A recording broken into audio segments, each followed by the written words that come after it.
பார்த்தீங்கன்னா இந்த 1/2 இன்ச்சுக்கு இங்கே ஒரு கோடு போட்டுக்குங்கம்மா. இங்கே 1/2 இன்ச் கோடு போட்டுங்க. ஏன்னா அந்த 1/2 இன்ச்சு ஸ்டிச்சுக்குள்ளே போகுது. அதனால அந்த 1/2 இன்ச் கோடு போட்டுக்குங்க. கோடு போட்டுட்டுமா இந்த பெரிய டாட் இருக்கு, இந்த பெரிய டாட் இருக்குது பார்த்தீங்களா, சென்டர் டாட்டு, அந்த டாட்டுக்குன்னு இந்த பட்டியோட மேல் முனைக்கும் வச்சுக்குங்க. வச்சுட்டு இந்த இடத்துல இருக்குதுமா, இங்க ஃபர்ஸ்ட் போட்டேன்.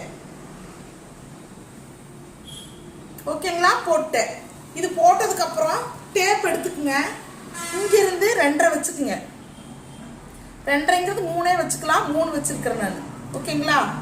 3 வச்சுட்டு 3 இருந்து சென்டர் எடுத்துக்குங்க. உயரம் அங்கேயும் 3 வச்சுக்குங்க. வச்சுட்டீங்க, கோடு போடுறீங்க.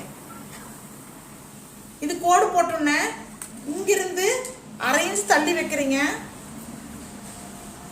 2.5க்கு ஒரு கோடு போடுறீங்க.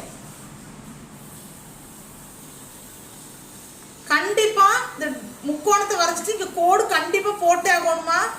இந்த கோடு போடுறது என்னன்னு ஸ்டிச்சிங் பண்ற போது நான் சொல்றேன். ஓகேங்களா?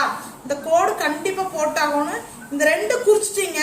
இந்த 2 குறிச்சதுக்கு அப்புறம் இதுக்கு நடுவுல இங்க ஒரு புள்ளி வைக்கிறீங்க. ஒரு முக்கோண ஷேப்ல ஒரு புள்ளி வைக்கிறீங்க.